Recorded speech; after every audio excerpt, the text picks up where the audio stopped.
네, 보신 대로 21대 국회 전반기 원구성 어제자로 사실상 마무리됐습니다. 여야 최종 단판이 끝내 결렬되면서 여당인 민주당이 정보위를 뺀 나머지 상임위원장 모두를 가져갔는데요. 그러면 박병석 국회의장의 얘기 먼저 듣고 난 뒤 함께 말씀 나누도록 하겠습니다. 여야는 어제 저녁 원구성과 관련된 합의 초안을 마련하고 오늘 오전 중으로 추인을 받아서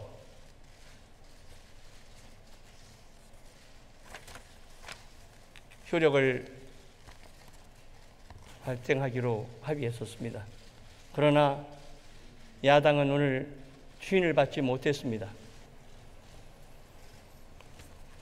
의장과 여야 모두 국민과 역사에 두려운 심판을 받겠습니다. 보신 대로 어제 국회 본회의 의사장 절반이 비어 있었습니다. 미래통합당 의원들 불참했는데요. 박병석 의장 굉장히 좀 무겁게 말을 하면서 의장 여야 모두 국민과 역사에 두려운 심판을 받겠다라고 얘기를 했습니다. 어제 원 구성은 완료됐습니다만 여야 모두 즐거운 마음 또는 상대방에게 넘겼다는 홀가분한 마음 이런 것들은 전혀 없는 것 같습니다. 이런 가운데 누구의 탓인지 책임 공방이 치열하게 벌어지고 있는데요. 일단 국회의장 공보수석 비서관인 한민수 비서관, 박병석 의장이 정말 애를 많이 썼다. 체중까지 줄어든 것으로 안다라고 얘기를 했습니다. 방금 얘기 보실 때 아셨겠습니다만 감정이 올라와서 좀 울컥하는 그런 부분도 있었기도 했죠. 이해찬 민주당 대표는 김태년 원내대표가 속앓이를 정말 많이 했다. 사리가 생길 것이다. 이런 얘기를 하기도 했습니다. 주호영 원내대표가 사찰로 갔는데 이에 빗대서 김태년 원내대표 사리가 생길 것 같다. 그동안 고생을 많았다. 이렇게 얘기를 한 부분인데요. 통합당 이준석 전 최고위원 같은 경우에는 여기에 대해서 무슨 사리가 생긴다는 거냐. 오히려 살이 찔 것이다. 너무 많이 먹어서. 즉 상임위 독식을 비판하기도 했습니다. 이런 가운데 여야 협상이 결렬된 이유가 김종인 비대위원장에게 있다. 이런 주장이 민주당에서 나오고 있습니다. 협상권과 결정권이 다른 통합당의 구조 때문에 협상이 깨졌다. 즉 자신들과의 원내대표단 간의 협상에서는 거의 합의가 됐는데 이것을 이제 어떤 그 당 지도부에게 추인을 받는 그 과정에서 결렬이 된 것이다. 바로 김종인 비대위원장이 그 배경에 있다라고 민주당에서는 주장을 하는 겁니다. 통합당에서는 주호영 원내대표가 책임을 돌리지 마라. 파렴치하게 이간질하고 있다. 이렇게 얘기까지 하고 있습니다. 자, 여러 가지 어제 오늘 일련의 일들을 좀 간추려서 말씀을 드렸는데 지금 국회 모습 그러면 두 분께서는 어떻게 보고 계신지 좀 의견을 들으면서 얘기를 시작하도록 하겠습니다. 김 전 의원께서는 여러 가지 일들 어떻게 보셨습니까? 글쎄요, 이제 국민의 입장에서 봤을 때 과연 이제 누구 편에 서기보다는 지금 현재 국민들은 더 지켜보겠다라는 것 같습니다. 왜냐하면 그게 무슨 말이냐 하면 그 여당이 많은 의석을 차지해서 전체를 다 가지는 것이 문제냐? 문제 아닐 수 있다.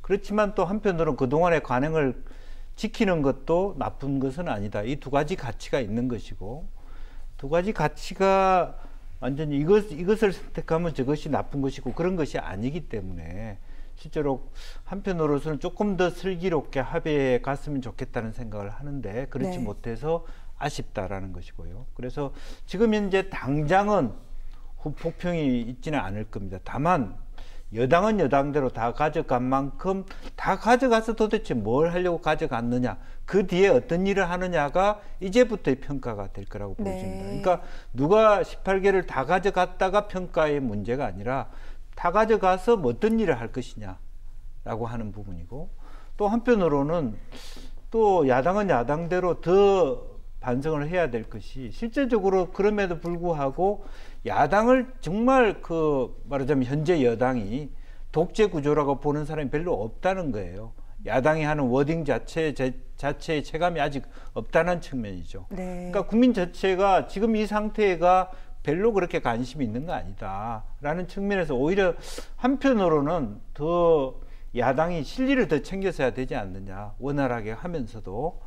그래서 지금 현재 말씀하시는 조영 대표 독식이다, 독재다라고 하지만 사실 이거 자체의 독식이냐 독재가 아니고 실제적으로 더 실리적으로 하기를 바란다는 측면.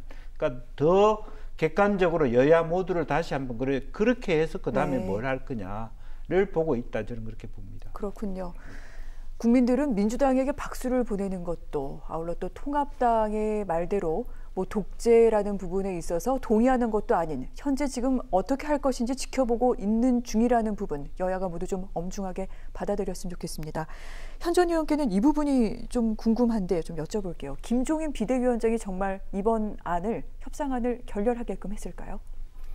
제가 볼 때 맞기도 하고 틀리기도 할 겁니다. 그런가요? 네. 사실 어떤 협상이란 부분을 보면 국회에서 이루어지는 과정이 대체로 그 진위가 나중에도 안 밝혀질 겁니다. 안 밝혀지는 이 과정인데 네. 시간적 흐름으로 봤을 때에 더불어민주당에서 주장하는 부분에서 일부의 그 동선에서나 시간으로 봤을 때 맞는 부분이 있습니다. 그러니까 주호영 원내대표는 이제는 어떤 식으로든 절충점을 찾아가지고 국회를 정상화시키려고 했던 것 같아요. 근데 그 부분에서 누구랄 것 없이 의원총회든 아니면 최고위원회의든 이제 김종인 비대위원장을 만나던 그런 과정에서 엇박자 나는 의견이 나온 거예요. 네. 그런데 지금 야당 분위기 자체가 이대로의 원만한 타협이라든지 국회 정상화로 가서는 안 된다는 게 워낙 압도적 여론이기 때문에 자연스러운 과정이고 그 과정에서 김종인 비대위원장의 의견이나 입장에 영향을 받았을 수는 있다는 뜻입니다. 그런데 상식적으로 김종인 비대위원장의 스타일이나 지금까지의 접근 방식으로 봤을 때 명확하게 그랬다고 볼 수는 없는 겁니다. 네. 사실 주호영 원내대표가 굉장히 어려운 건데 저는 오히려 결론적으로 먼저 말씀드리고 싶은 말씀은 주호영 원내대표도 그렇고 미래통합당이 차분하게 대응을 했으면 좋겠어요. 지금 워낙 그 청와대도 그렇고 더불어민주당이 그 일방적이더라도 속도를 붙여서 가보겠다는 의지가 강하기 때문에 막기 어렵습니다. 이런 상황에서는 적어도 국민들을 계속 바라본다면은 괜찮을 걸로 봅니다. 아까 제가 볼 때는 조금 다른 의견이 하나가 있다면은 국민이 바라봤을 때에 그동안 그 미래통합당이 성에 차지 않게 못하고 있다 이런 부분은 분명히 있습니다. 그런데 더불어민주당이나 이 정권이 잘하고 있다는 부분에서는 이제 많은 부분에서 다르게 볼 겁니다. 사실 제가 그 총선 전에도 제가 경험을 현장에서 다 한 입장인데 사실 코로나만 없었으면요 더불어민주당 지금 같은 그 과반은 고사하고 제가 볼 때 거꾸로 결과가 나왔을 가능성도 굉장히 많습니다. 그래서 지금 국회는 코로나 네. 국회입니다.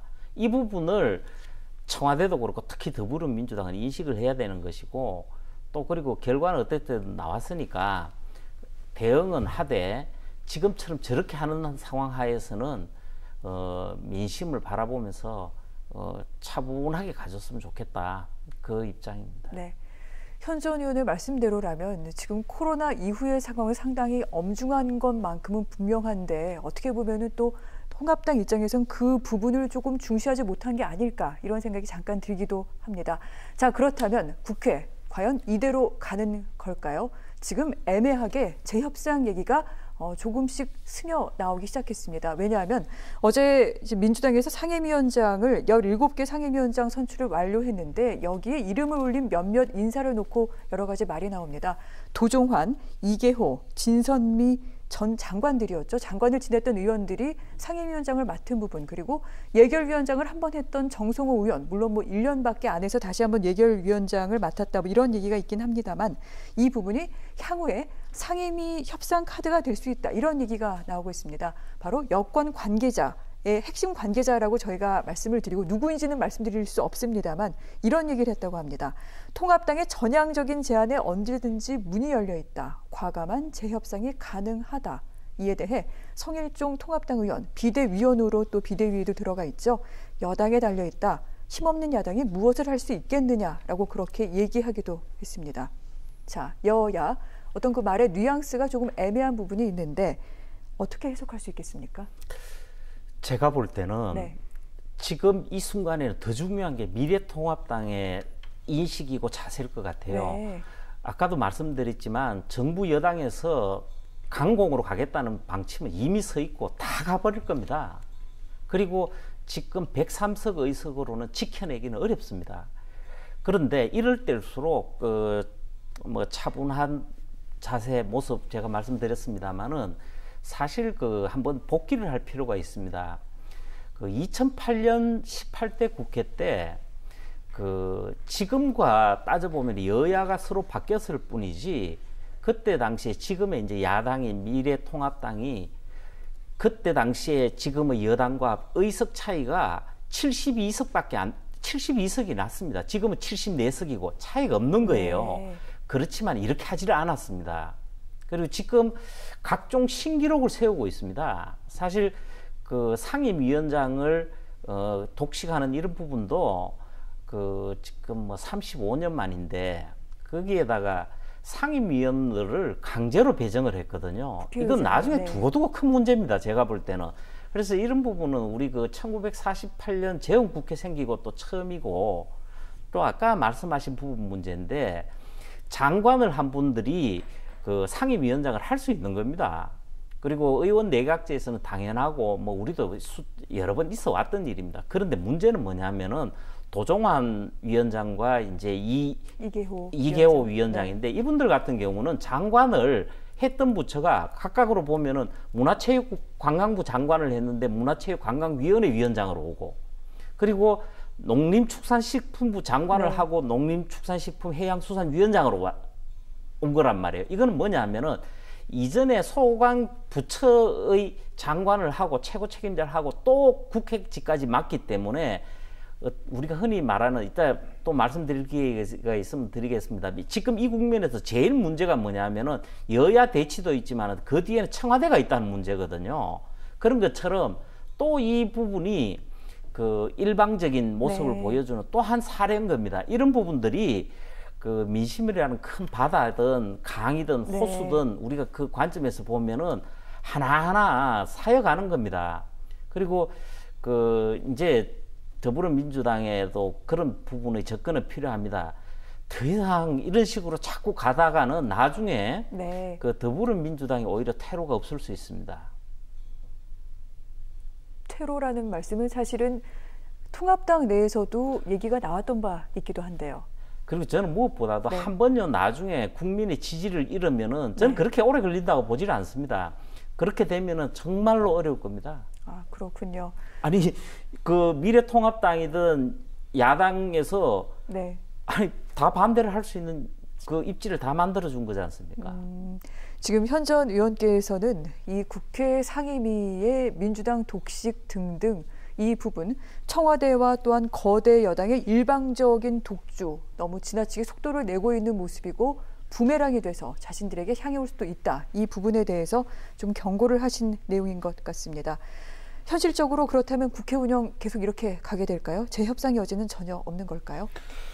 사실은 이제 이런 모습들이 저는 한편으로는 이제 왜 이런 승일종 의원 같은 부분의 문제 제기가 오히려 이해가 잘 안 되는 것이 차라리 국토위 예결위 농해수위 문광희 이쪽에 위원장을 바로 맡으면 될 걸 장관이 왔다는 것을 해서 만약에 김천영 원내대표가 전략적으로 야당이 들어올 수 있는 기회를 주기 위해서 장관 출신들을 앉히면서 미리 상임위원장 얼마든지 야당이 요구하면 넘겨줘라라고 얘기했다 그러면 사실은 하나의 어떤 말하자면 원내의 평화를 다시 찾는 계기가 될 겁니다. 근데 사실은 지내놓고 보면은 그렇게 어려운 길을 왜 가냐 이거지 야당이. 처음부터 그걸 바로 받으면 될 것이지. 이제 그런 측면에서 별로 지금까지의 장사가 그렇게 야당이 썩 훌륭한 장사를 하고 있지 못하다. 이제 그런 아쉬움들이 있는 거고요. 그래서 법적으로 검토해서 법적으로 문제가 없으면 없는 것이고, 또 국회법상의 사보임 같은 경우는 실제적으로 국회의장의 몫입니다. 이제 그런 의미에서 이제 국회의장이 할 수는 없습니다만 어쨌든 어떤 방식으로 국회에 들어가지 않고 상임위 구성을 안 하면서 특조를 하겠다라고 하는 그 자체도 자기 한계를 스스로 계속 파고 있는 것이죠. 그런 면에서 얼마나 오랫동안 갈 수 있을 것인가 하는 것들도 실제로 좀 한계인 거고, 오히려 뭐 어쨌든 뭐 어렵사리 그런 핑계라도 삼아서 위원장을 다시 요구를 하면서 들어오면 저는 환영할 일이지만 굳이 그렇게 어렵게까지 해서 그렇게 들어올 것인가 네. 그런 생각도 듭니다. 알겠습니다. 자, 21대 국회 시작된 지 한 달 만에 이제 원 구성을 하게 됐는데 그 한 달간의 기간이 과연 남긴 것이 무엇인지 특히 통합당 입장에서는 좀 아픈 부분이 많지 않을까 이런 생각이 들기도 되는데 재협상 여지 분명히 조금은 남아 있는 것도 맞습니다만 한번 좀 지켜볼 대목이 아닐까 싶기도 합니다. 그런데 이 같은 원 구성이 된 와중에 상임위원장 공석이 한 자리가 있습니다. 앞서도 말씀드렸습니다만 바로 국가안보와 직결된 위원회죠. 정보위원회 위원장 일단 공석인데요. 이곳은 다른 상임위와 다르게 이 국회의장이 임의로 의원들을 배정을 할 수가 없습니다. 국회법상 정보위원은 국회의장이 각 교섭단체의 대표로부터 해당 단체 소속 의원 가운데 후보를 추천받은 다음에 국회 부의장 그리고 각 교섭단체 대표가 협의해서 선임을 해야 되는데 현재 아시겠지만 야당 몫의 국회 부의장이 공석입니다. 통합당에서는 정진석 의원을 내정했습니다만 정진석 의원 이 반민주의회 폭거에 항의하는 표시로 부의장 맡지 않겠다라고 이미 여러 차례 선언을 했습니다. 이런 가운데 그렇다면 부의장 자리가 비어있기 때문에 지금 정보위원회의 위원들을 배정을 할 수가 없고 현재 정보위원회 위원장은 그래서 공석인 상태입니다. 그런데 한켠에서는 남북관계 위기 속에 정보위가 상당히 중요한데 계속해서 이렇게 놔둘 수 있겠느냐 뭐 이런 목소리가 나오기도 하는데 이 사안 어떻게 봐야 될까요? 뭐 실질적으로 참 안타까운 거죠. 이제 국회의장 입장에서도 야당목 국회 부의장이 없이 국회를 네. 열어간다는 것도 국민한테 면목이 없는 것이고요. 근데 지금 정진석 대표 말처럼 뭐 주사파 정권이라고 얘기하는 것 자체도 국민 정서에 안 맞는 얘기입니다, 사실은. 그래서 안 하시면 안 하시는 거지. 그걸 또 무슨 뭐 주사파 정권의 민낯이라고 그렇게 얘기할 것도 없고 또 정보위원회를 하지 않으면 사실은 어떻게 보면은 여당한테 더 어드밴티지를 주는 겁니다. 실제로 가장 아픈 게 뭐겠습니까? 야당 의원들이 정보에 들어가서 실제적인 그동안의 남북 관계에서 비밀리에 했던 논의라든지 그런 것들을 정확하게 문제제기하고 하는 것이 국회의 몫인데 실제로 야당 몫의 국회 부회장이 없어서 정보위원회를 꾸리지 않으면 사실은 누가 아쉽습니까? 본인들이 가장 아쉬우시겠죠? 예, 청와대나 네. 국정원은 사실은 정보위 없는 게 훨씬 편하죠.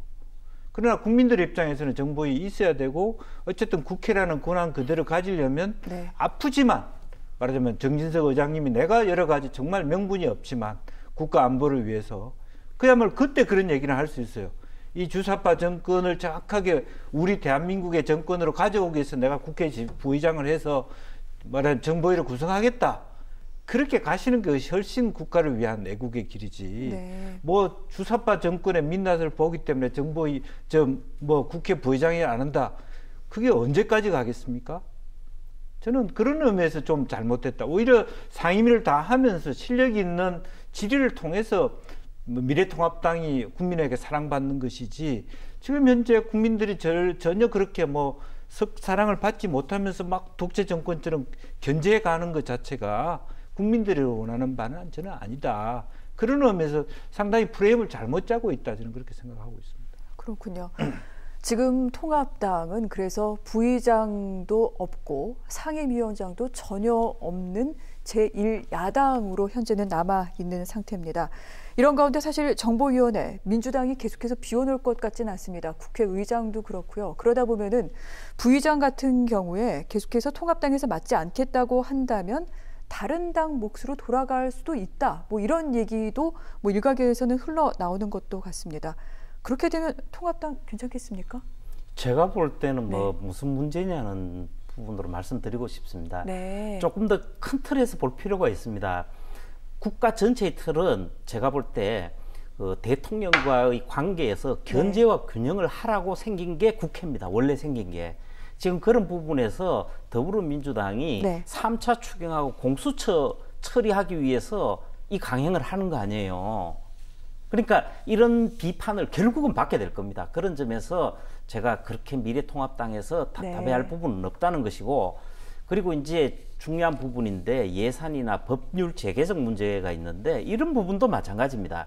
지금요, 이 정부가 하는 걸로 봐서는 청와대 정부인데 이 지금 하는 행태로 봐서는 아까 말씀드린 3차 추경이나 공수처도 그렇지만은 우리 국민들의 여론도 수렴해야 되고 국회에서 여야나 관계자 또 전문가들 의견을 수렴해야 되는 민감한 사안들이 굉장히 많은데 이런 법안들을 처리하려고 제가 꼽아보는 것만 해도 몇십 건이 아니라 얼마인가 100건이 넘을 겁니다. 열려봐야 이거 강행 처리한다는 겁니다.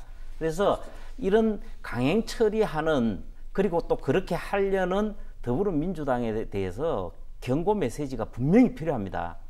사실 제가 다시 한번 말씀드리지만은 더불어민주당도 지난 국회에서도 비례대표는 오히려 졌었던 거고 49% 얻었고 42%보다 7% 조금 더 많았던 겁니다. 이런 상황에서 코로나 국회지 언젠가는 냉정을 되찾고 정상으로 돌아갑니다. 그럴 때는 이때 했던 행동들이 다 평가를 받는 겁니다. 그리고 그런 관점에서 미래통합당에서는 상임위원장이라든지 이런 어떤 부분에 연연할 거는 아닌 거죠. 네.